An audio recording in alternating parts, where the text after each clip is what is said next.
chacun peut-être son bonheur. Je pense que si on essaie de répondre au niveau un peu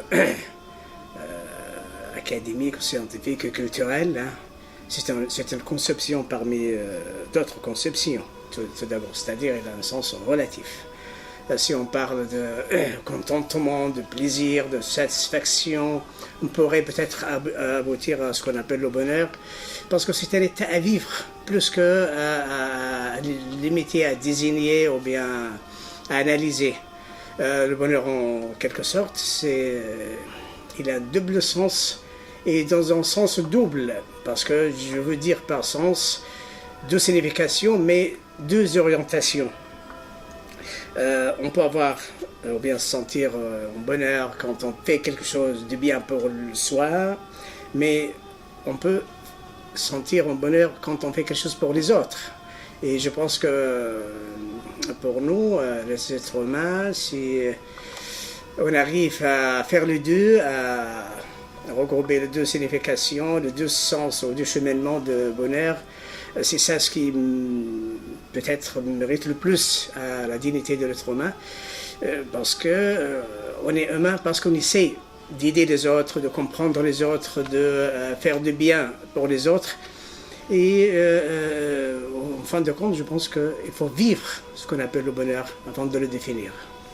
L'Institut du monde arabe, c'est une petite structure, c'est pas l'État qui englobe des milliers, peut-être des millions de structures culturelles ou économiques.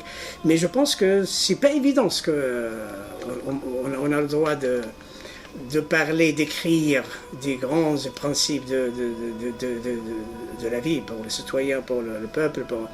Mais peut-être parfois l'État il pourrait être la source de malheur, hein, parce que je ne sais pas, l'État, ça fait partie de ce que Freud appelle la structure culturelle qui prime un peu l'individu et la société pour le bonheur, pour créer le bonheur social aux communes. Hein. Quand on parle au niveau de l'État, au niveau politique, économique, il faut beaucoup de choses. C'est l'égalité, la justice, le droit de l'homme, le droit de l'individu, le droit de la femme.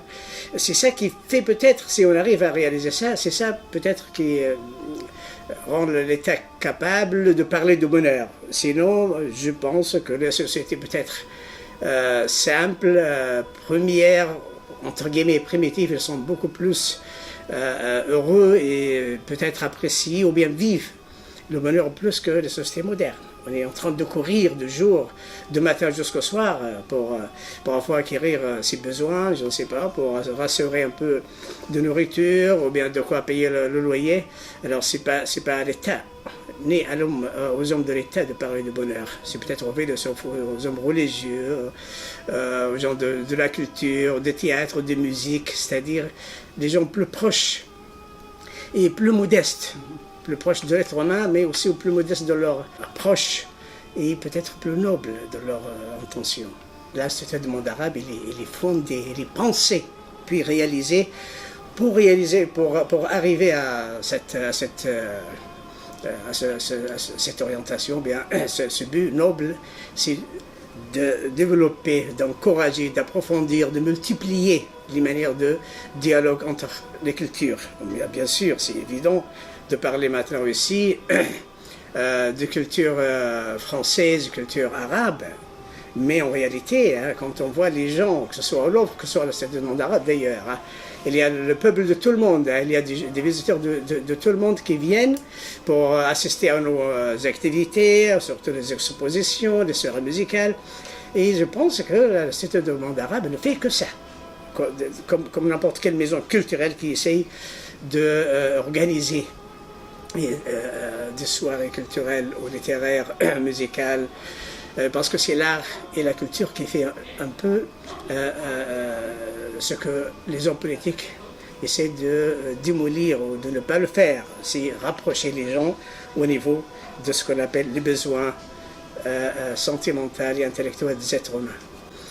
Je pense que tout le monde essaye, surtout depuis presque 2 siècles, surtout pendant le XXe siècle et maintenant au début du XXIe siècle, on essaie de diviser grâce et à travers les écoles, les universités, une structure bien définie, bien, je ne sais pas, financée pour qu'on puisse vraiment développer et diffuser la culture.